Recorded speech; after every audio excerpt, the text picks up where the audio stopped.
I have a gal that I've cleaned for about, I think, maybe 12 years. I clean houses.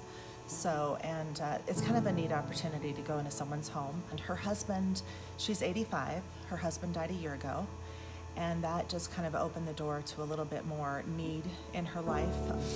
Like Darren comes over and fixes things in her house and gives her a hug, even in the middle of COVID.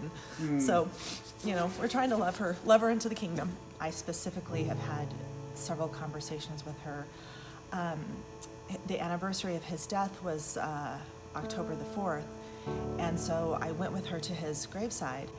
And one of the things that struck me was she spoke to him like he was alive. And so she's an agnostic, and I've given her the gospel before to her to tell me, you know, I don't believe. And so I said to her after we had gone to the cemetery, I said, Nancy, you're talking to him like he's alive. Do you think that Lane is still alive? And she said, I don't know. And I said, well, where do you think Lane is? And she said, I don't know. And I said, well, where do you think you're going?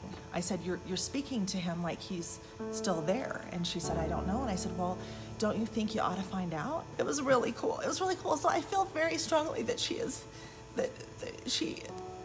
has to come to know the Lord. Because, you know, I just really want her to.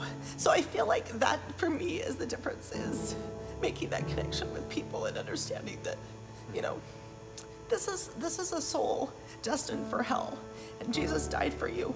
And why wouldn't you accept that gift of his love and he paid it for you. You don't have to pay it. What I do for work is I am a handyman contractor, and I do a lot of handyman work and then a bunch of other stuff. Usually whenever I'm in someone's house, regardless of whether they're a believer or not, I try to pray for them while I'm working. Mm-hmm. And that's always been, and it really helps put things in perspective for me. You know, I try to do a little bit extra when I'm there. If I see something like a door handle's loose, I'll tighten it up kind of thing.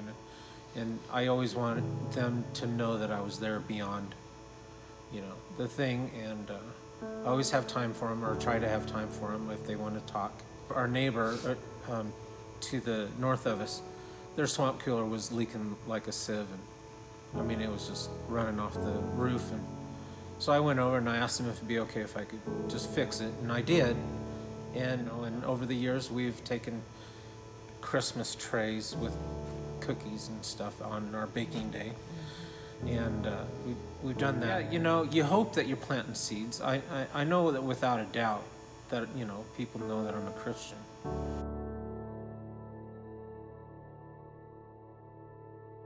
Well, Harvest View family, I'd just like to encourage you to, I guess the thought would be for me is to live authentically.